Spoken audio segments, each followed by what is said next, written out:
Hello everybody, Loomer here again. So I'm continuing my week of Assassin's Creed 4 multiplayer previews using footage that I captured about a month ago at an event in San Francisco from a near final build of the game, of course. So today I'm going to look at character customization, which I know is always something that the community is always really excited about and curious about. So we'll be looking at the Wayfarer today. The first thing you might notice is looking at the costumes. The dark and light outfits that were in AC3 have been replaced by Templar and Assassin outfits. So I don't know if you noticed, but they're still dark and light outfits pretty much. But you'll see the Templar cross and the Assassin insignia kind of usually placed somewhere on the costume. So it's a little bit of a twist on there. You saw the warrior costumes, some alternate costumes. This is the Desperado. So this is actually the champion costume for the Wayfarer. It's pretty cool. I like it a lot. It makes him look pretty cool. There are a few other costumes here that I was asked not to show off. So unfortunately, you're just gonna have to wait to see those. So that they are introducing some new kind of classes of costumes in AC4 that you'll find out about later. So kind of in the same way, like there are classes of like warrior costumes and champion costumes and dark costumes. It's like there's a few more that they'll be introducing. What I'm doing right now is I'm going into Figurine Mode, which lets you zoom in and kind of really examine the character in detail.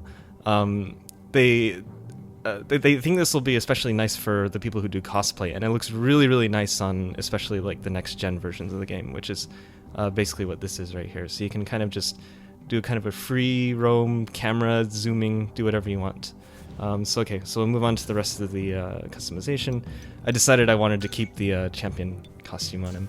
Okay, so going to the gear. So this is one of the bigger changes that they've made to the customization, is that you can now customize the gear on things like champion packs and warrior costumes as well. It was one of the biggest requests people had in Assassin's Creed 3 multiplayer. It's like, I really like champion costumes, but I really wish I could customize them. And so now you can see they've moved the customizations. It used to be when you customize outfits, it would be parts of their clothing usually, and now it's kind of more like accessories, so that you can change the clothing through the through the different costumes, but you can still customize the rest of it.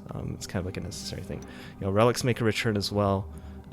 They're pretty much the same as they were in Assassin's Creed 3 multiplayer, except they've added some new ones. Unfortunately, I was also asked not to show off too many of the relics here, so I'll just stop, I think, at around this point.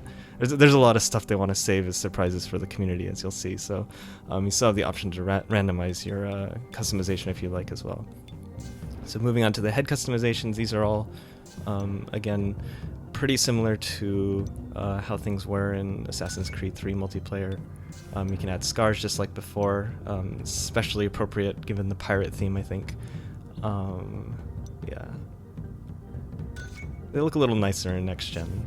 War paint makes a return. It's a little different in AC4 in that you can only do one set of war paint. In AC3 you had two sets of war paint that you could put on your character. But instead what they do is you can do your one war paint, the color for it, and now you have tattoos instead. So it's kind of almost like a little bit like replacing the second war paint. But the lines are thinner, and of course you can't really customize the color of it or whatever. But the tattoos, tattoos were very important for pirates and everything, so this is definitely one of those things that's going with the theme. What's your trouble? Yeah, different taunts. I love that third one. Is really kind of nasty a little bit. Stun moves, these are the three are the same. I was asked not to show the fourth one, so you will have to wait and see. And that goes for the ground finishing moves as well. I apologize, but I can only show you the first three, which are the same as they were in AC3. Yeah, so let's see.